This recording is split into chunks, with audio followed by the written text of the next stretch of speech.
Më duket se është në rëndësi të posaçme që shikohet si tërësi e komponimit të gjitha punimeve në galeri. E dyta, kur flasim për vlerat ideoestetike të punimeve të ekspozuara, mendoj se kemi të bëjmë konkretisht me tematikën e cila ka sugjeru edhe formën dhe përmbajtjen e veprave të ekspozuara këtu. Tematika dihet është një e kaluar historike. Mendoj se prej saj dalin edhe disponimi i figurave të përfshira si në piktura ashtu edhe në skulptura, si dhe koloriti me cilin është realizuar këtë disponim.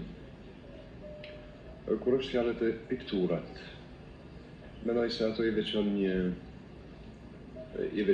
ngjyra e ndest, për cilën do të thoshe se do thot optimizëm.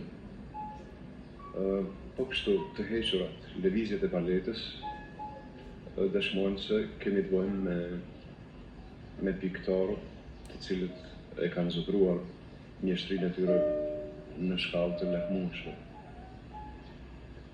Nga pikturat, përshtypje të posaçme më kanë lënë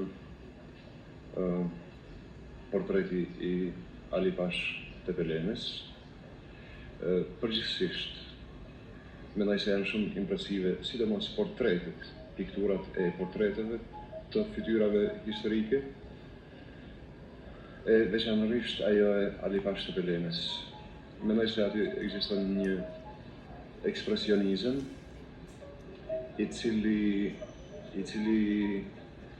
dallohet nga momenti meditativ i Alipashës, që parasyhet shikuesit me të disi i pa definuar.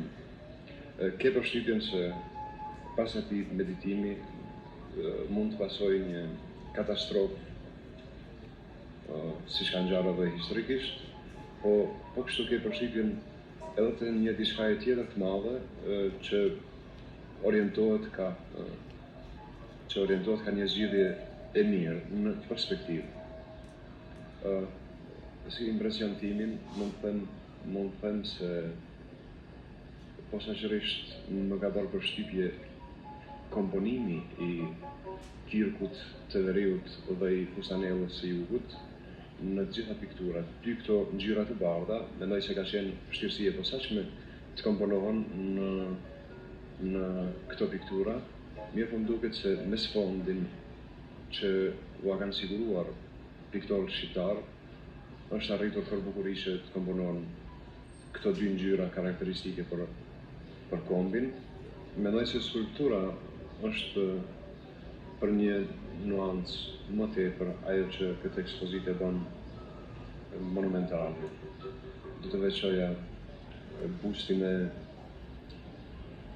Çerçis Topullit, që është një vepër e cila flet vetë, nuk di se çka mund të flitej për të, pos që zgjon shkakton përshtypje jashtëzakonisht thella, sidomos me atë teknikën me cilën është realizuar, e po kështu do ta veçoja edhe bustin e Beradës, që është realizuar me një mjeshtri të madhe, ndoshta pikërisht te busti i Beradës shihet më së miri njohuria e thellë e skulptorit të shquar Odisej Paskali, i cili ja ka dalë që ta realizoj edhe një disponim të caktuar jashtëzakonisht tërheqës të këtij rilindasi tonë.